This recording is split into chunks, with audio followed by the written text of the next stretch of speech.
Hello YouTubers, Alaska Prepper here. Well, this is my second video of the day, and I think there may be more because a lot of new news is coming on every minute. So I'm going to go ahead and read this one to you so that you can be updated on what's going on in Texas. Texas is facing a humanitarian crisis. Now, ladies and gentlemen, yesterday was 4.3 million. Now up to 15 million Texans remain without power or heat as temperatures across the state are well below freezing. Another round of winter weather is battering parts of the state Wednesday morning, as many Texans have been without electricity since Sunday and are desperately scrambling to find shelters. Weather-related deaths have already been reported as one of the nation's wealthiest states can barely supply electricity to its residents. Now, ladies and gentlemen, I mentioned this on the prior video that I posted about the people that were dumpster diving for food and were being restricted by the police, that this nation is becoming a third world nation. The way that we know third world nations today is rolling blackouts, corrupt politicians, corrupt money, a corrupt justice system, an infrastructure within the nation that is crumbling. To me, whenever I hear of a third world nation, that's what I think of.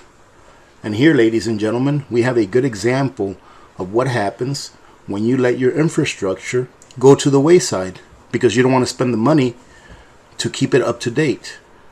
And instead of spending your citizens' taxes on the things that really matter. You see, you often hear me say that when you spend your money, spend it on things that bring value to your life.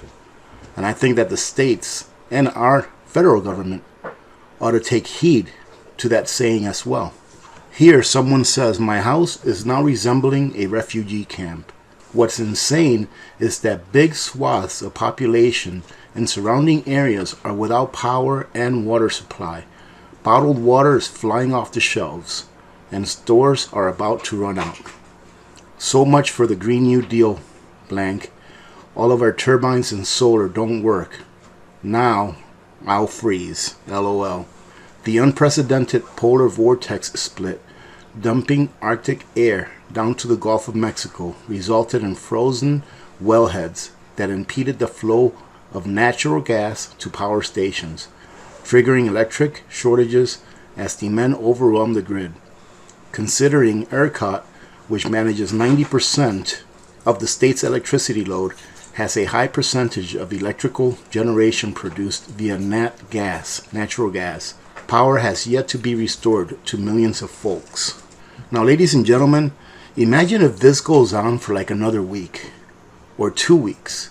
Imagine how every day things will degrade even farther. The cascading effect of blackouts and controlled power outages has resulted in some critical infrastructure, such as cellular networks and water treatment plants, going offline.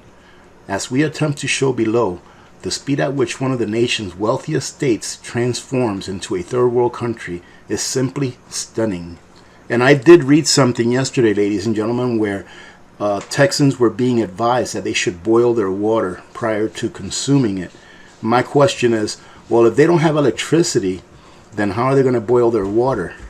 That is why I am such a big advocate, and I keep saying it. Get prepared, ladies and gentlemen.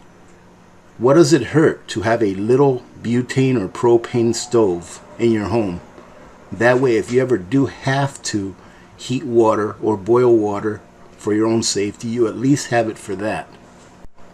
One reader wrote that Central Texas looks like a refugee situation of sorts, offering some anecdotal accounts of what he's seeing on the ground, which is nothing short of a disaster in the making.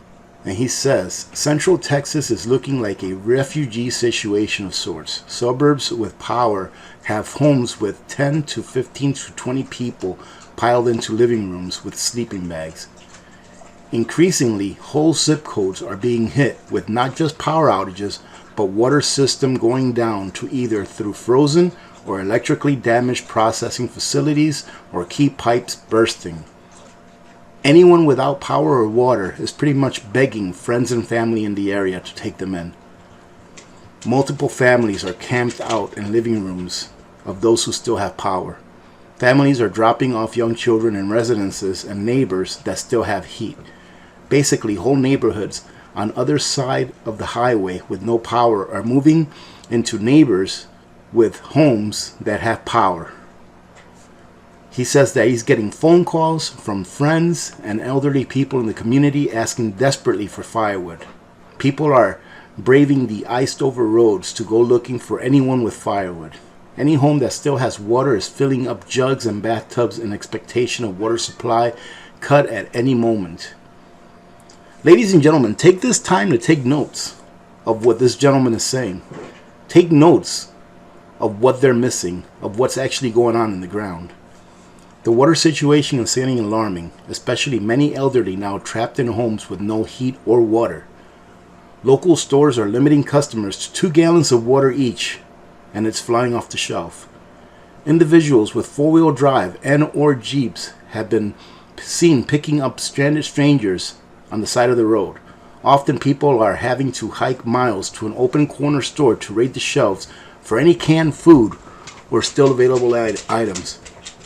Now, ladies and gentlemen, you'd have thought that by now, going through the year that we've just gone through in 2020, that people would be awake, that people would be stocked up. It's like I said, humanity does not like to learn from history, even recent history. I mean, less than a year ago, we had something similar happen to what's happening now as far as shortages of food goes. It was just for a different reason. Now we have a totally different reason as why people can't get food or water or heat, and people are still not prepared. It's called normalcy bias, and it's called recency bias. Although in this case, they should have learned from the recent history that we had just gone through in a year. When everything goes down one day, ladies and gentlemen, and it will, I mean, it's just a matter of time, many people will cease to exist. Don't be one of them. As vehicles get stuck and or become inoperable due to extreme freeze, people have been seen hiking out of suburban neighborhoods to reach civilization. Look at that, they're bugging out. People are also living in their work offices and or teachers bringing their family to school classrooms to live in the school because the schools still have power and heat. In some cases, schools or churches are not officially warming centers, but people are deciding to go there and squat there anyways because they have nowhere else to go. They have no heat or water. For the most part, there's almost zero snowplow or de-icing equipment, particularly in mid to small-sized towns and rural areas. Well, they probably don't have that equipment in Texas for the most part because this almost never happens there.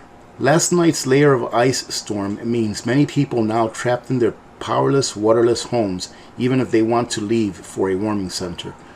There's no recourse and no answers. Encore will not answer calls or give answers for days running. Civic services are not responding.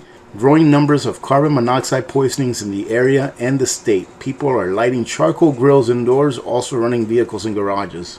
I'll tell you what, ladies and gentlemen, reading this article, really, it kind of breaks my heart for one part, but it kind of really bothers me. I know that there's a lot of people out there that are struggling, that don't have 2 pennies to rub together. I understand that. And for those people, it may be too late to prepare. However, I would like to believe that for the most part, that many people, these people here now that are moving to their friends' houses, to their families' houses, just to be able to stay warm, that they were probably able to do a little bit of preparedness, to do just enough to be able to keep their house running. Listen, I mean, it only takes a 1600 watt generator.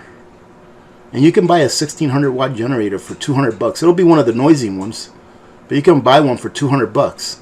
Or you can buy one of the ones that are not very noisy for $500. That's enough to keep your house going. That's enough to keep the heat on.